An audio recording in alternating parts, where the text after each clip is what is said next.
నేటి తరం క్రైస్తవ్యులకు చాలా చాలా చాలా ప్రాముఖ్యముగా చెప్పాల్సిన మాటగా మారింది. కారణం ఇది కరువైపోయింది కాబట్టి.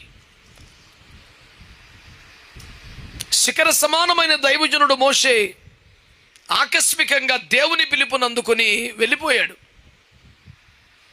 లక్షలాది మంది ప్రజలు ఇప్పుడు ఏమిటి మా భవిష్యత్తు అన్నట్లుగా ప్రశ్నార్థకంగా చూస్తున్నారు. ఎవడైనా బలహీనుడు ఉంటే కూడా వెనుదిరిగి పోలేనంత దూరం ఐగుప్తు అయిపోయింది.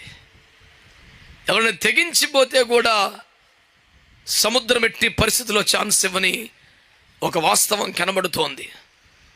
వాగ్దాన దేశానికి వెళ్ళడం తప్ప ఇంకొక దిక్కులేని పరిస్థితి.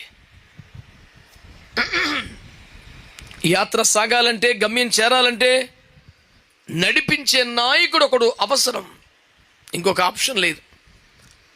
సంఖ్య 14:4 అంటారు, మేము ఐగుప్తుకి వెళ్ళిపోవాలనుకుంటున్నాము కదా, మమ్మల్ని నడిపించడానికి ఎవరైనా ఒక నాయకుడు వస్తే బాగుండని ప్రజలు అడిగితే ఉన్న 12 మందిలో 10 మంది పోటీలు పడ్డారు. మేము వస్తాం తీసుకెళ్తాం ఐగుప్తుకి అని.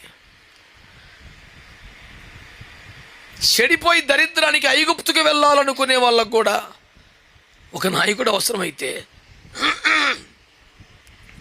వాగ్దాన దేశానికి వెళ్ళాలనుకునే వాళ్ళకి ఒక నడిపింపు లేకుండా ఎలా సాధ్యం? దేవుని భయం లేకుండా, దేవుని చిత్తానికి విరోధంగా అడ్డగోలుగా బరి తెగించి వెనక్కి తిరిగి విడిచిపెట్టిన ఐగుప్తుకు వెళ్ళిపోవడానికి కూడా, దిగజారుడుతనానికి, పతనానికి, నాశనానికి కూడా నాయకత్వం అవసరమైతే, అన్ని క్రమాలతో, అన్ని నియమాలతో, అన్ని పద్ధతులతో, ప్రత్యక్షతలతో మేఘం కింద నడుస్తూ నడిపింపుకి ఆధారపడుతూ వాగ్దాన దేశానికి చేరాల్సినటువంటి ఈ క్రమంలో ఓ నడిపింపు, నాయకత్వం ఎంత అవసరం?